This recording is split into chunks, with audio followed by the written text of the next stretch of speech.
Hey everybody, and welcome to Let's Pod This. My name is Andy Moore, and I'm joined by Dr. Scott Nelson. What's up, man? Welcome back, sir. Hey, man. Thanks. Appreciate I it. missed you last week. Yeah, I missed being here. Well, I'm sure you did. You had to listen to it on your drive home, and it was very lonely. It wasn't lonely, but the thing is, I listened to the show, and like as I was listening, I mean, I even texted you a couple things, not while I was driving, but like points of like, oh, I want to say this. Oh, I want to say that. We can just replay last week's episode, and you can just comment along the way. We'll do okay, stop. Yeah, We'll do an okay, stop. That's all last week's episode, and me just saying, I've got a bone to pick with you people. what about this? What about that? All right, Good point. Scott. You will notice, and for those who are watching this from our video podcast, I have my old my iPad soundboard set up here so that I'm ready.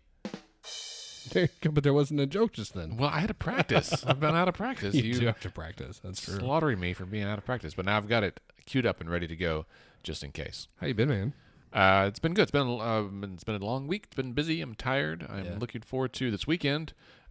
Just as a preview for listeners, This is how much we love you guys. by the time you listen to this will all be done. But we were recording this on Friday, the 5th. Tomorrow morning on the 6th, early, we're going to interview Lieutenant Governor Matt Pinnell. In Guthrie, Missy's Donuts. Missy's Donuts. I'm excited about that. I am, but this is 2:40 in the afternoon. This is happening in like 15 hours, y'all. So we gotta prepare and get up there. So we're gonna be joined by Steven Tyler from the Wafty Show and from the Tower Theater. He's gonna come with us, both as our audio guru and as a third co-host. And I don't know who else. I don't know who all Pinnell's coming or bringing with him. I know he's got to be in Moore for a speech at like 9:15. So he's a busy guy. We are very grateful that he is giving us some of his time on Saturday morning. I will be leaving my house at the time that I usually get up in the morning. Yeah. And so am I driving or are you driving? I'm driving. You driving? I'll get Steven because he's just around the corner. Okay. And then I'll get you. Pick me. Yeah. Delightful. All right. All our listeners really care about that. The logistics that have already happened in the past. So, also just as a reminder, and I'll say this at the bottom of the episode as well, but don't forget that we have our A Night to Remember adult prom fundraiser on May 4th at 21C Museum Hotel here in Oklahoma City. That's going to be super fun.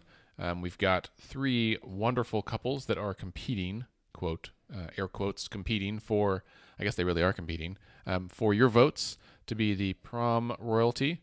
Aaron Harrell and Dorisha Bailey. Aaron is the CEO of the Black Chamber of Commerce here in Oklahoma City, and his lovely other half, Dorisha. Erica and Chris Lucas, they run Stitch Crew and the Thunder Launchpad, and they're very focused on the entrepreneurial community. And then Lainey James and Dale Slaughter. Lainey works in PR marketing stuff, and Dale works in education-related things. And they... Their bio was my favorite so far. That's the first sentence is like, we're a stereotypical Subaru driving lesbian couple. That's I was fantastic. like, Lainey never pulls any punches. So you can vote for them online. letsfixthisok.org/prom has all the information there. You can click the link for tickets. Don't forget to pre-order your boutonniere or corsage as well. Those are being provided by the Curbside Chronicle. And then you can cast votes with your wallet. This is actually legal. This is not a official election by the election board. This is just us. But $1 equals 1 vote. You can do that online. You'll also be able to do that the night of. They'll have sashes and like buckets or something. And yeah, it's gonna be a great time. I really hope we see a ton of people there. The venue is phenomenal. It's gonna be way more fun than your high school prom. There'll be legal booze. That's there'll helpful. Be, legal booze. It is 21 and up for that. Yeah, there'll be legal booze, and the booze will be, I would say, I mean, I don't know what your situation was, Andy, but it'll be undoubtedly higher quality than the high school prom booze. I think what we're gonna do is everyone's ticket will get you 2 drink tickets, and so just by coming, everyone gets 2 drink tickets. We'll have some little food things to nibble on, some dessert as well. But we do encourage you to have the full prom experience and maybe go have a nice dinner beforehand. What is the cost of a ticket? Tickets right now are $100 each. $100. So this is a fundraiser. So if you love Let's Fix This, if you love listening to the podcast, if you love our Capital Days, and you want to see more of that kind of thing, you want to see more content on the website, you want to see maybe more podcasts, you want to see more Capital Days, those are all things that we love to do, but they also all take time. They take time, they take resources, and the more resources we have, the more we can put towards delivering the kind of information that you need to be as civically active as we all know that you want to be. So please, you and your friends, help us out and buy some tickets. Well, and yeah, it's going to be fun. And if we're being totally honest, I told the board this year, you know this as the president or the vice president of the board, my goal is to raise $50,000 this year, which is way more than we've ever had in the past. And part of the goal is that we would love to actually have an employee or two that could do Let's Fix This full time. So right now, as our listeners likely know, this has been a labor of love and conviction, I think, for me and for you and others. And we would love to be able to make this a full-time job. Think about how much we've done, Scott, in the last it was 3 years ago this month that we started this. I remember you and your wife came to one of our first planning sessions. Water's Edge, right? Yeah. Just we don't know what we're doing, but let's all get together and figure it out. And I think we've come a long way in those 3 years. And that's been as a secondary or tertiary kind of activity for me. Being able to devote more time to this would be huge. We could legitimately fix things. That's right. So that's the pitch. So if that sounds good to you, please come to prom with us. That's right. All right. Well, let's get into the news. Oh, I hit the wrong button. I knew it was too good to be true. So today's episode, as we just said, we're going to have Lieutenant Governor Pinnell on. And so we're gonna double up the next couple of weeks on episodes because we've got some really great guests, Pinnell being one of them. So today we're gonna just try to catch up on what's been going on in politics in the state this last week or so, because it feels like it's been a busy week, but not in the legislature. Yeah, I mean, and I want to say it has been busy at the Capitol because there's been a lot of committee work done. So if you guys remember a few weeks ago, we had deadline week, right, where bills had to be heard on the floor in their chamber of origin. So House bills in the House, Senate bills in the Senate. We've got another deadline coming up next Thursday. So next Thursday is committee deadline, right? Only for the Senate, though, I think. I thought it was for both. Well, the House, I think they've got an extra week for so JCAB does. Yes. Yeah, so JCAB, the deadline for JCAB is the following week. And that's the Joint Committee on Appropriations and Budget. But non-JCAB bills have to pass out of committee by next Thursday. So there's been some work. The number of bills continue to be whittled down. There's still some stuff making its way through the process, though. Well, and I will say the other thing, just on the note about what's going on with the legislature, is that what I have heard this week is that while this has been a relatively quiet legislative session, unusually so, we've gotten down to now where I guess the House and Senate aren't entirely getting along. There are some fireworks. We haven't had many so far, but there's starting to be. Well, I think it's because there's so many new, legislators up there, and everyone wants to be earnest and do a good job, and there's plenty of money this year. No one's having to be cut, and so I think it's been a little easier that way. And so folks are just learning the ropes, and they don't want to ruffle too many feathers. They're also finding out how busy that they are during session. However, so where we're at now is, as you said, Scott, that all of the Senate bills are over in the House, and all the House bills are over in the Senate, and that means that they're both chambers are mad at the other chamber for giving them this crap, right? So I think the Senate would pass stuff. They're like, man, this is a terrible bill. We'll hurry up and pass it and make the House deal with it. So they send it over, and now the House is like, what the hell, man? Right. I don't want to, because if we say no, then we're the bad guys. If we say yes, we're the bad guys. Right. Well, so one issue, and you and I talked about this some, and you've kind of had your ear to the ground, as it were. But you said there's been some deal the earned income tax credit, right? So the EITC, this is something that was repealed a few years ago in the midst of our budget woes. This is a tax credit that. How would you describe? How would you explain that? What's the layman's interpretation of the EITC? It helps the working poor. You have to work and you have to be poor in order to qualify. Couldn't have said it better myself. So that's a tax credit that was repealed. There is not repealed. It was made unrefundable. Yes, there you go. That's right. Limited. So let's say you would qualify for $500 of tax credit, but that 200 of that would be your tax refund. Right. It would limit it to just 300. So you. That's correct. Not repealed. Like limit the refundability. I mean, it wasn't unhelpful. It still would help you, but it was not as helpful. Right. Well, there's been, I think, certainly this year, there is broad bipartisan agreement that it would be good policy to restore the refundability of the earned income tax credit, right? Like, would you think that's accurate? Yeah, like, I mean, people on both sides are like, oh, that sounds great. Because here's the deal is that, like, I'm cutting you off on purpose. The total price tag is like $25 million, I think, which is a lot of money, but not a lot in the grand scheme of of the state billions budget. of dollars. Yeah, it's a tiny fraction, and all the money stays in Oklahoma. So basically, if you are someone who is legitimately like a teacher or a social worker or something else, but doesn't make a whole lot of money and would qualify for this, and I forget the actual financial thresholds, so apologies for that. But let's say you qualify and you get, I don't know, $200 out of it, right? Well, that $200 is spent in your community. I mean, Right.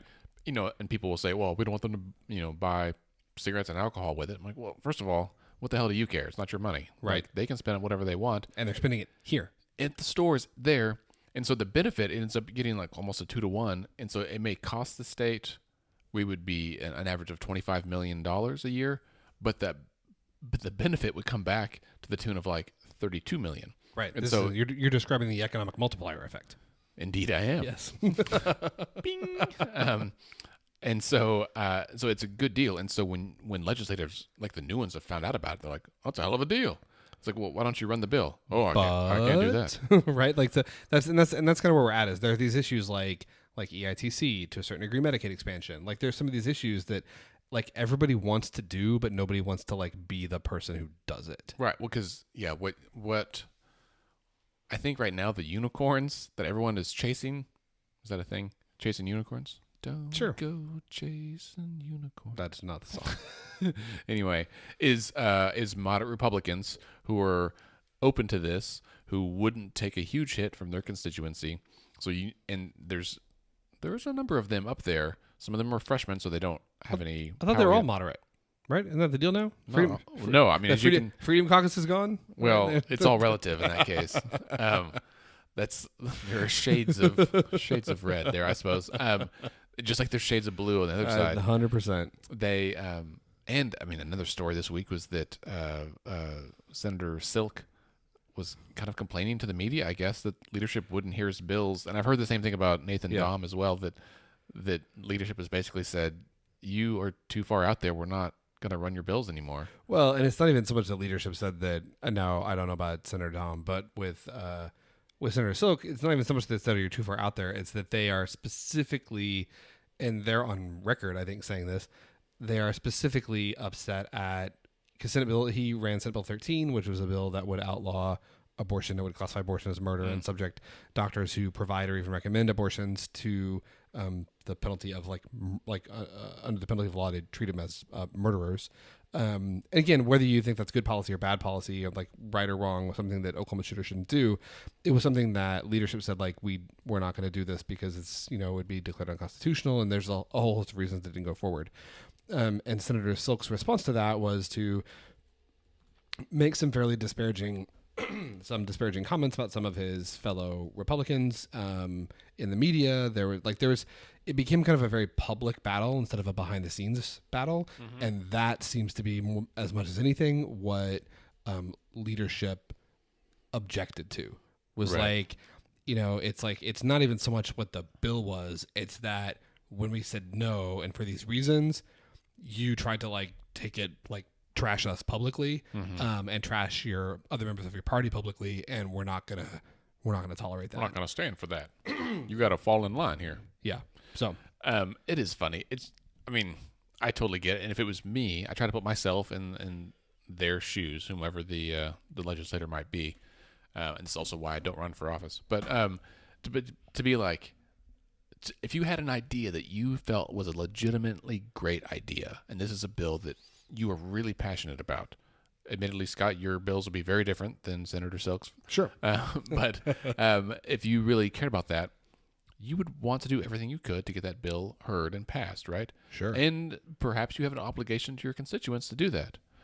Whether or not you agree with that or agree with what the bill content is a different matter. But I think I certainly applaud folks for trying. However, I think when it seems like all the ships are going one direction and you are going the other direction, when all the ships on both sides of the aisle are going one direction and you're going the other way, maybe you're the odd man out. Maybe you're the odd man out. And again, it's still fine to try and change people's minds, right? If you really believe that you're on the right, it's fine to try and change people's minds. But I think it's the way that you try to change people's minds, right? You can try to shame people. You can try to intimidate people, right? So you can make people feel guilty and try to change their mind. You can make them feel afraid and try to change their mind. Or you can try to legitimately persuade them that your cause of action is correct, right? And I'm not in the leadership meetings at the Capitol, but I suspect that methods 1 and 2 are not really well received. Whereas method 3, maybe you're successful, maybe you're not, but it probably doesn't get you in trouble. True. And perhaps you should try method 4, which is bake them cookies. I mean, yes. You catch more flies with honey. That's right. That's the deal. That reminds me, my wife texted me that I need to go buy Pie Junkie. They have whoopie pies today, like oatmeal cream pies. That's not whoopie pies, oatmeal cream pies. God, that sounds For those amazing. of you at home who couldn't see that, Scott his eyeballs got very big. Yeah, I've enjoyed an oatmeal cream pie in my day. I used to buy them by the box. That's right. That is really so. That's all that to say. That was a bit of a meandering look at our first news piece today. But that piece, there was a piece that talked about this, and that was on. Was that on News OK? Probably. They do a lot of coverage. Yeah. I will say kudos for the word meandering. Oh, thank you. When I was in high school, I attended Leander High School, just north of Austin, Texas. And our school song was "Let's Meander, Oh Leander." That's all I know from it. Interesting. Not exactly a fight song. It was in the that piece was in the Tulsa World, actually. I'm glad you Googled that while I it was not, gave you a tidbit of information. I was like, I think it was News OK, but that doesn't sound right. So that was a piece in the Tulsa World. Our next piece of news is also from the Tulsa World. They they're pulling double duty this week. So this is a piece that is. I think important. You and I both had it at the top of our list for different reasons. I think. So this is the title of the piece is that bill would make pollution information secret for companies that self audit. This is SB 1003, the Oklahoma Environmental Health and Safety Audit Privilege Act. This is one of those bills that to read the title and then read the content. I feel like the title is a bit misleading. This is a bill that basically creates a privileged status for reports that are created by entities, companies, that self-audit or hire contractors to conduct environmental compliance audits of their facilities, right? So, like, let's say I have a company and we make... chicken shit. That's the quintessential example. That's a great example. And there's ways that we can dispose of the feces that are a byproduct of our chicken enterprise, and there are ways that are environmentally friendly, that don't cause pollution, that aren't detrimental, and there are ways that are, like, say, dumping it in a river. So as an example, perhaps dumping it in the Illinois River. Right. So what this bill would do would say that if my chicken company, if we recognize that there is a problem with dumping the chicken shit in the river, and we either perform a self audit of our practices or hire an outside contractor to audit those practices, and then we report the fact that we are doing that to the Oklahoma Department of Environmental Quality, I think. Then those records would become sealed and not be available for court proceedings or for an Oklahoma Open Records request. And anyone who let those records out into the open could be subject to penalties. Right. So another way to think about that is that companies can identify problems, investigate the problems, tell people that they're investigating the problems, and then the record of what the problem was and what they did about it becomes secret and not available for public review. Nicely, it's working already. Andy, yes. you have concerns about this. Yeah. I think we should all have concerns about this. But I agree, but I was trying to throw you. Here's the softball pitch. So, Andy, as the director of Freedom of Information Oklahoma, how do you feel about this bill? I think it sucks, man. So this popped up, and I got several phone calls from people in Ulaga and other places around the state that, like, yeah, literally, chicken producers, is that the right word? Chicken, I would say farmers, but The big chicken, like kind of big agribusiness. yeah. Chicken. These are operations. enormous, hundreds of thousands, millions of chickens in a giant metal building. Produce a lot of chicken poop, and that poop has to go somewhere. They could sell it as fertilizer. They could do good things, but sometimes they wash it off into the river, and maybe they know. And not just them. This could be oil producers. There's any business, right, that is doing their business, and their business might be polluting or causing other environmental harm to the good people of Oklahoma. Let's say that they know they're doing this. And they're like, oh, we should really find out how bad it is. So they check it out like, oh, snap, it's really bad. Okay, well, we should fix this. I applaud them for trying to fix it. The fact that they want to be privileged and have all of that behind a curtain that the public can't know would mean, and the fact that there are penalties attached to it is a huge blow to transparency. It would create a protected class from the Open Records Act, which is not okay. The whole spirit of the Open Records Act is that this is public information, right? And so I get that they're saying like, well, we're private companies and we do our own audit and that information should be private. But my point of disagreement and concern comes from the fact that they would be that it involves harming the public, right? It's not like they are messing up the production of widgets there. It's like they could feasibly be poisoning our water, our soil, our air, and that we wouldn't, not only would we not be able to know because they'd be hidden, but that they would actively go the extra step to punish anyone who was a whistleblower. And that's just, why don't people want to do the right thing? Yeah, so that's my question. To I'm not even going to say like play devil's advocate here because I agree with you, but there is the argument for this, and this is from Ken Wagner, who is the Oklahoma Secretary of the Environment and Secretary of Energy and Environment, Ken Wagner. So he says that the reason for this is really two things. So one, he says that the argument is that this will make addressing problems much more efficient, right? So like, let's say there is a problem. Let's say that, some company is dumping something. We don't want to pick on the chicken producers, or at least not only the chicken producers. Some company, they've got a byproduct of their manufacturing process that is harmful to the environment, and instead of cleaning it up responsibly, they're dumping it in the river. Okay, so like, let's say that that's going on. Secretary Wagner's point and the author of the bill, their point is that, okay, that might take months to, like, for the EPA or the relevant authority to figure out that it's happening.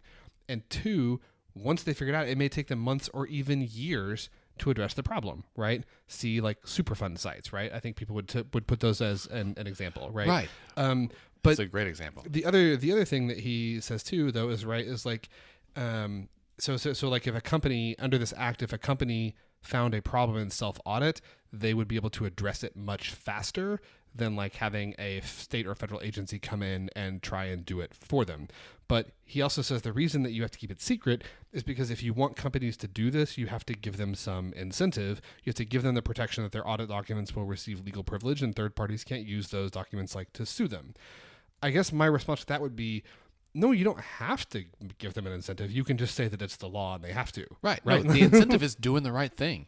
Right. But even if they're not going to respond to an incentive, you can just say companies are required to self-audit and they're required to address these problems because that is the law and that is what you are required to do. Right. You don't have to give them an incentive to do it. Right. This is like, admittedly, when I was growing up, I was always jealous of my friends who like got $5 for a B and $10 for an A on their report card. I didn't get anything. My mom was like, no, you got good grades.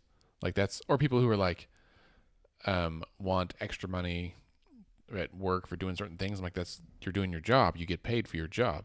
If you went above and beyond and they're trying to redefine it and be like, well, that's not really what we're supposed to do. But and the other thing is he uses the example of, Secretary Wagner uses the example of healthcare as like, here's here's a setting where this is already done like successfully. And he uses the example of what's called an M&M. So this is like, well, he doesn't use those words, but it's what he's talking about, the peer review process. But M&M stands for Morbidity and Mortality Conference. And so what is commonly done at, medical institutions is if there's a case or, there's a patient who had a bad outcome, right? There will be oftentimes conferences that involve the doctors, the specialties, the teams that were involved in taking care of that patient to kind of review the case and see like what happened. Like, was there a system failure that caused this to happen? And the proceedings of those conferences are confidential, and I believe they're not admissible in court. And so Secretary Wagner, I'm not a lawyer, but I think that is the case. And Secretary Wagner is saying, see, it should be just like this. But I think one thing I would say is the difference is, like, maybe the proceedings of the Morbidity and Mortality Conference aren't available for court, but all the records and everything that happened that they're discussing, right? Those are right. Well, like, and some would say that those M&Ms should be public as well. There are people who make that argument, right? Like, there are definitely people who make that argument. How do you feel as a doctor? I mean, I have mixed feelings, honestly. Like, I see why folks would say that those should be, public. I think one strong argument for a reason not to is because health information is protected and it's private, right? So like maybe the person that, maybe the patient whose case is the subject of the morbidity and mortality, maybe they survived and they're fine. Maybe they died. Maybe they survived, but now they're incapacitated in some way, right? But in any of those cases, in any case, like, you start talking about what happened in enough detail, even if you redact things like name and age and gender, or et cetera, like, it doesn't take long for people to figure out who you're talking about. Right. In theory. So, and so I think that's one argument for it. But I think the other thing is, and then, there are people who, like, this gets into a little bit of a, like, a high horse, I guess, but I think, there are professions, lawyers, physicians, mental health professionals, like, there is a history of, like, you are supposed to, like, that peer group, you're supposed to hold yourselves to that, like, higher standard of accountability. That doesn't always work. Right. But that's an expectation, like, for medical students, that's an expectation that's drilled into you from, like, the first day that you like start school, even before you start school, right? Now, that doesn't mean that it always works, and maybe that's not a justification to keep M&M proceedings secret, but I think that's the thought, is that you are trying to encourage individual people to say to their peers, can you help me learn from what happened here? Right. Does that make sense? Yeah. Which I think is a little bit different from, like, holding a publicly traded company accountable for, like, destroying natural resources for the state of Oklahoma. I don't know. What do you think? What do you think? I agree.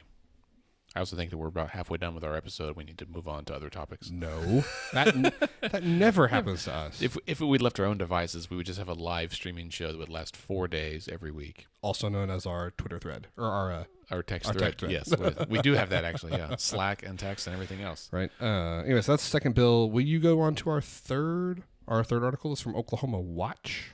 Oh yeah, is that our third article? It's the second one on our list here. Yeah, because we talked about Senator Silk first. Oh yeah.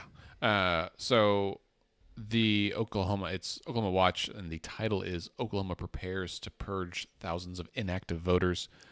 This is important. I think we may have shared this on Twitter, and we've talked about it before too, right? That in odd numbered years, is it every odd numbered year? Is it just after the midterms? I think it's odd numbered years. When there's not a general election, right? Yes. Yeah. So the Oklahoma Election Board culls the rolls, right? So they go through and they try to take off anyone who they believe to be an inactive voter. And they define that a few different ways. Like, if you haven't voted in a long time, and they send you a letter and they get it back. Oh, didn't we talk to what's his name over there a couple years ago on Election Day? Yes. He's the public relations officer.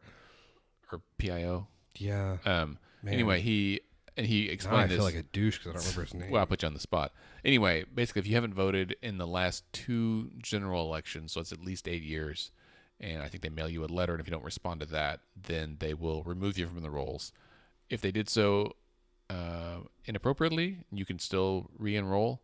To just a few minutes ago, before we recorded this, there was the news about the woman who did all the hateful Nazi graffiti. I guess she had been removed from the rolls at one point and then re-enrolled in 2016, and so it certainly disproportionately affects the elderly and minorities and people who just don't, like, you might not vote just because you don't care to vote, right? Like, you're like, well, which I would say is, I want everyone to vote every time. Well, so it affects the elderly. It affects minorities. It also, the other thing though that's not getting talked about as much, it affects people who might move a lot, right? So this is an issue that we're dealing with in the healthcare authority right now, and by we I mean people who work in healthcare.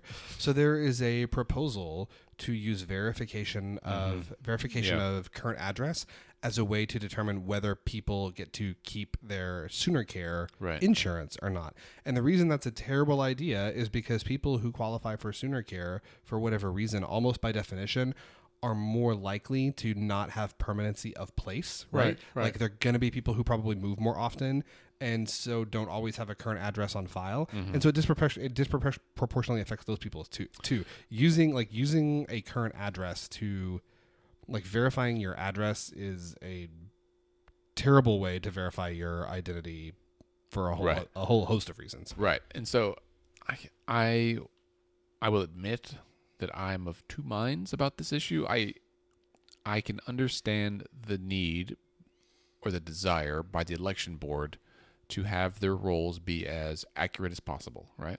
And as a data nerd out here, I would like it to be accurate as well. And I will say, it's not just that we want them to be; it's a constitutional requirement, actually. Okay, well, good. Like that is in there. Like, to maintain accurate voter rolls is like Right. a thing they are legally required to do. Maybe it's in statute, but it's like, it's not optional. Like, they have to do this in some fashion. Have to figure out some way to do it. So that's important and reasonable, right? And then, but it, people will say this means you have to, like, use it or lose it. That if you don't vote, and I get that, but they've got to, in order to make a rule to run things well, you have to make a rule, and sometimes that rule is difficult, right? And no one's going to be totally happy with it, right? I'm sure that some people would like this to be much more lenient. Some folks like it to be much more stringent. And here's where it is. All this to say, if you go vote on a regular basis, you won't be removed. Case closed. Right. Right. Like, and that's kind of what I come down to, right? On the one hand, I, like, philosophically, like, no one should ever be taken off the voter rolls. But there's a million reasons beyond just what's in statute why it's practical to periodically purge. Like, there's security arguments, there are efficiency arguments. Like, there are a ton of good reasons why maintaining accurate voter rolls is an important thing to do.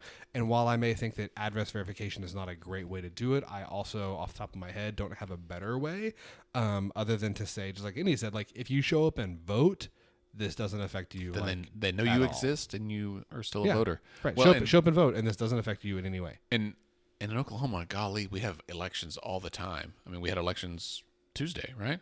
And so, like once a month, literally. In every county, not every city, but in every county, there's at least some kind of election. And so, go to elections.ok.gov and check your enrollment. Do it that way. Make sure that you are signed up for notifications. Go to turbovote.org/Oklahoma. ok.turbovote.org and sign up for reminders there, and so that you don't ever miss it. Sign up for absentee ballots. That's another great thing. If you go to the election board website, elections.ok.gov, and sign up for absentee ballots, they will mail you your ballot, and you can vote by mail. Or you can go, I get them, and I put them on the fridge, and I review them, and then I go to the polls, because I like voting in person. They say, oh, you got a ballot. I'm like, yeah, I didn't send it in. Give me a provisional. Let's go. You just sign the deal and you go for it. Yeah. To quote former President Barack Obama, don't boo, vote. Right. Decisions are made by those who show up. That's right. All right. Onward? onward. We So one more news article, and this will be brief. We'll just reference the bill here real quick. So this is a bill that is currently in the Senate. I believe it has to do with mental health transport. So mental health transport, what is that? So it is a very, very common problem. It happens in rural Oklahoma, which is where the focus of this article from NonDoc is, but it also happens here in the metro. happens to us like once a month. Yeah. It's a Senate bill that's in the House. So this essentially deals with folks who are placed under what's called an EOD, right? An EOD, Andy, what's that stand for? Emergency Order of Detention. That's right. So people, if you ever have heard kind of the colloquial term like committed, that's kind of what you could think. An EOD, Like someone being committed to a mental hospital. right? Which So is, not accurate. But right, yeah. Like basically, what an EOD is if someone shows up to a hospital, an emergency room, a clinic, or whatever, and they are determined to be maybe a danger to themselves or to others, they are placed under an EOD for up to 72 hours, which basically means they can be held for treatment and evaluation for 3 days. This has to be done by a qualified mental health professional.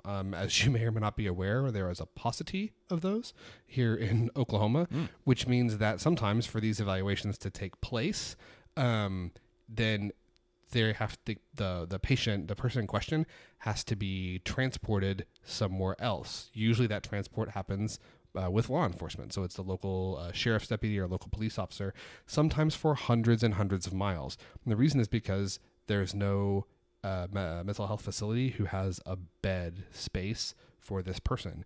And so what will happen is they'll be coming to the emergency room. Maybe they're having maybe they're having psychosis, so they're not in touch with reality. Maybe they're suicidal, maybe they're homicidal, and we say, okay, we need to do an EOD on this person. They need to be evaluated, and the nearest place that can take them is 4.5 hours away. Right. Oof, yeah. Someone has to take them and do that. Oh, and by the way, that 4.5 hours that you're going in transit is 4 hours of the time you have to evaluate that person. Right. Like you're like losing time. Sometimes patients are transported out of state. And so it's not only like, is it just a pain and horribly inefficient in terms of a system, but it also means that sheriff's deputy or that police officer or whoever this person is, that person's tied up, right? Like if it's 4.5 hours away, they got to drive there, they got to drive back. That's 9 hours. That's a shift, right? Or almost a shift. Like you just lost a law enforcement officer for your county for like a day, which means you're either down a person or you got to call somebody in from home, right? So it wastes, there's a million different ways that this wastes resources. Right. And it's something that Senate Bill 609 is trying to address. It's a tough deal. We at, listeners know I work in healthcare also, and run a HIV clinic, and we have mental health therapists, we have social workers that work there, and it's not uncommon for us to have someone in our clinic or in one of their offices that needs more acute mental health treatment, and so we can call the local police, and sometimes they can come, but the training of that officer is uncertain, and I've talked to them, and they said they spend so much time with that because they have to come, they got to talk to the person, they got to get all the paperwork, and then they have to drive the person there, and then they can't just drop them off at the door, right? Like they have to sit with them until they are seen or admitted to like have a full transition of care. And that means that as an officer or officers that are not out fighting crime, right? Like, which is what we think about police officers doing. Right. And so there's really, there's this huge need because we have like the 11th highest rate of mental illness in the country or something, and we really need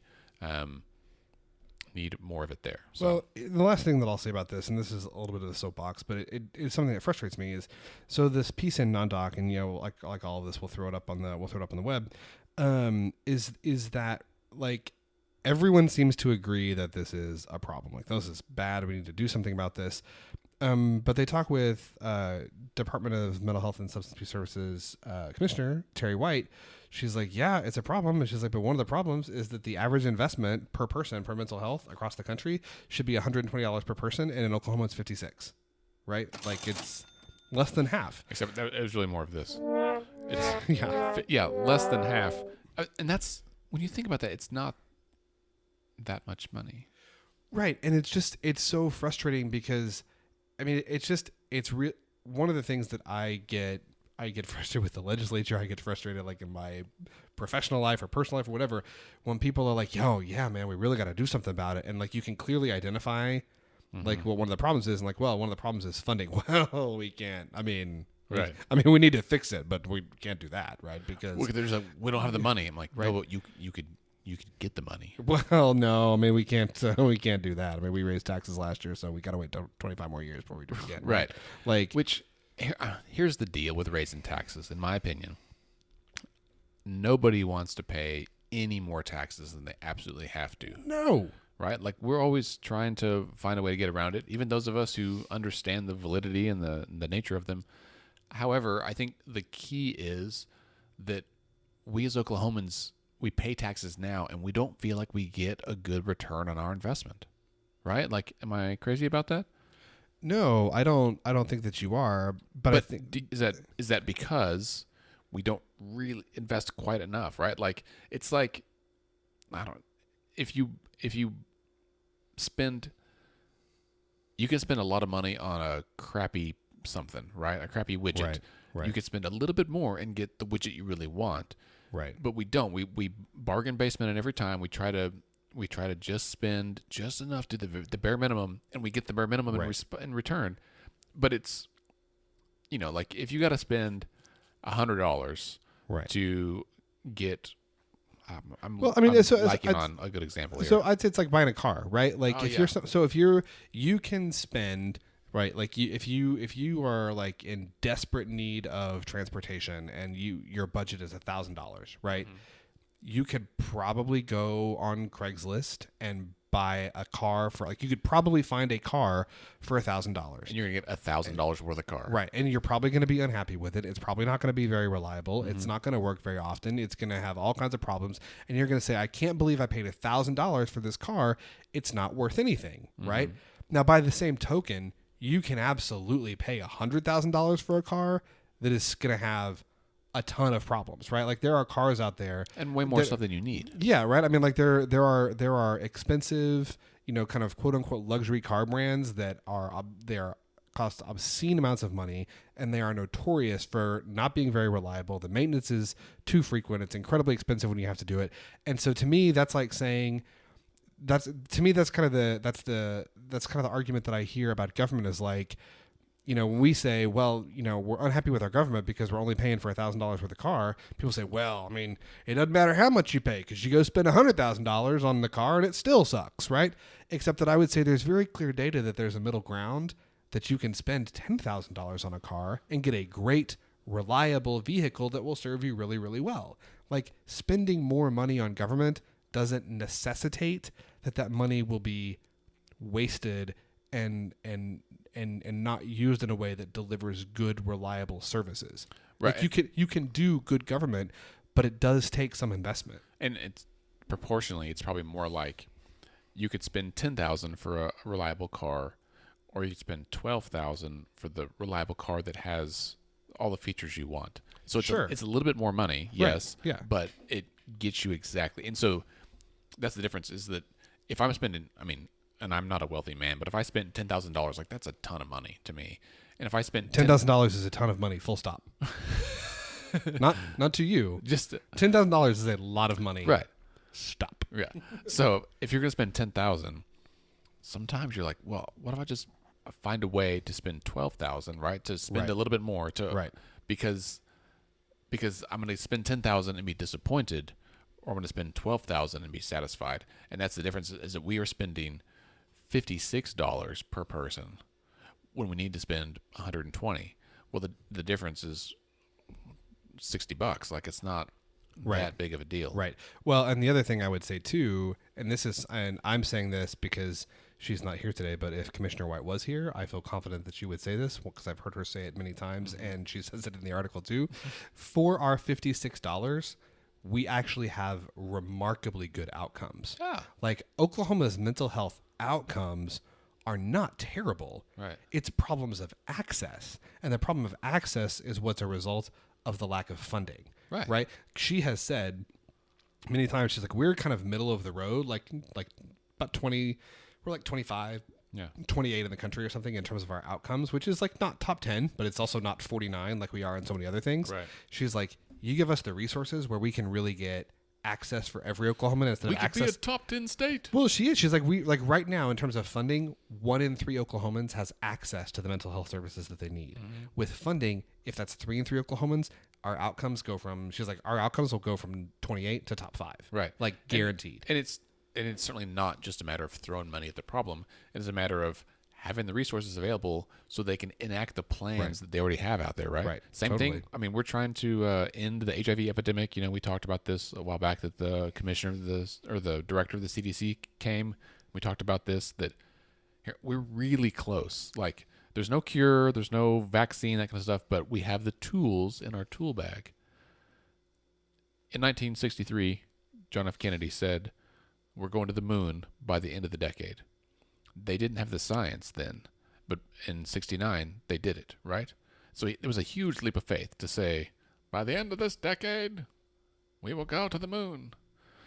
And we did it. With HIV, with mental illness, we have the science. Like, we know what tools are required. We just got to have the money to buy them and to put them into place. Totally. All right. One last thing, and this one we're just going to kind of give a cursory mention, and we'll talk about it more later. Yeah, because this is something that it's not going away. It's a huge article. We could, and maybe we should do a whole episode just on this. So this is a piece that you may have, if you're on social media at all, you've probably seen it. This I've is tweeted called it twice today. This is a piece from USA Today. This is called "You Elected Them to Write New Laws. They're letting corporations do it instead." So this is a piece that deals with so-called model legislation. So this is like a bill that is written by a special interest group. Maybe it's a nonprofit, maybe it's a business, maybe it's a trade group, maybe it's a lobbying group, and it is written to address a specific issue, and it might even be an issue that most of the general public doesn't even care about. But they take it, they write the bill, they try to get it passed in one state legislature at a time, and when they get it passed in one, they go on to the next one, and then they go to the next one, and pretty soon you basically see identical bills passed in maybe not all 50 states, but maybe 35 of 50 or 42 of 50. It's a way to try and change policy in a uniform way at the state level when it can't be done for a host of reasons at the federal level. The reason that this matters is because oftentimes these bills are being run by people, being sponsored by legislators who may not even know the full repercussions. They don't really know much about the issue, but they have an outside group who maybe donated to their campaign and then says, hey, I donated to your campaign, do me a solid and run this bill. And so they do. I mean, this is incredibly common. You may or may not be surprised if this USA Today article did the first ever study of model bills and how common they are, and the results are astonishing. There are tens of thousands of them. They also were able to look to see how frequently states actually pass legislation that's devised in this manner. You may or may not be surprised to know that Oklahoma was number 2 or 3 in terms of how commonly we pass these model bills that are written by people, out of state interests. So it's something I think we're gonna for sure come back to. It may be something to address after session because it's more of a kind of philosophical, how do we feel about legislation being drafted this way, as opposed to a specific bill. But it's a long read, but it's super interesting. There are some great graphics. It is absolutely worth your time. Please go to USA Today and check it out. Or just go to letsfixthisok.org/blog and look for the blog that corresponds with this episode. It'll be there. We'll have the link right there for you, as well as a video of this episode if you want to watch us in Technicolor. So how are we doing on where are we at? I think it's time to wrap up. About it. So we have a lot of. There's one issue we did not touch on today. Yes. And there's a specific reason. So. Oh yes. We you may be sitting here going, how have they talked about like everything other than what was clearly the major story in the news this week, which was the opioid settlement. This was announced last week. There have been some further really interesting developments in the opioid lawsuit this week. The reason we have not talked about it at all is because next week we are going to have a whole episode devoted to talking about the opioid settlement with special guest Attorney General Mike Hunter. Yes. We are sitting down with the AG next Wednesday and going to have a conversation talking specifically about this and gonna ask him some questions, and he's gonna answer them for us, and we're gonna kind of see what's up. And I will reiterate that we are not reporters. Yes, this is important. We're not doing this as journalists. We're doing this really as concerned citizens, and so our questions are more about like help us understand this. Like, why should the public care, and what does this mean for the public? And and I mean, and this is probably the therapist in me, but like I want to try to find out his thought process to the extent that he's willing to speak about how this whole thing got done and set up. And I understand he likely cannot speak totally freely because there are still lawsuits pending litigation. Yes. But I'm appreciative in advance of AG Hunter's taking time. His office has been very supportive and flexible, trying to find a time where we can all sit down together. So we're excited about that. We will also have next week a couple special guests on. We'll announce those at a later date, but going to do a little bit more in-depth legislative recap of where bills stand and what we can expect from the legislature moving forward. Yeah, sounds good. Well, that brings us to the end of this episode. As a reminder, April 23rd, it's a Tuesday, is our next Capitol Day. We'll be in room 412A, where it all began, upstairs in 412A. And then, as we said at the top of the show, May 4th is our adult prom fundraiser, A Night to Remember. So grab whatever kind of clothes you want to wear, preferably something fancy, maybe a little something old school. Get your tickets at letsfixthisok/prom. letsfixthisok.org/prom. Or just really go to our website and there'll be a pop-up that will direct you to where you need to go. Let's Pod This is a member of the Mostly Harmless Media conglomerate based right here in Oklahoma City. Please tell your friends about us. We have several hundred listeners every week, and we would love to have more because we believe that more listeners means more engaged voters, more informed voters, and that leads to better policy. Right, Scott? That is 100% correct. All right, so rate us, give us a review, and then just invite your friends. Go ahead and text them the link right now. You can share this episode and say, hey, these guys are cool. You should listen to them. The show is produced by Scott and me right here on our own, and we are a nonpartisan, non-profit organization trying to make a better Oklahoma for everybody. You guys have a good week. We'll talk to you here in a few days.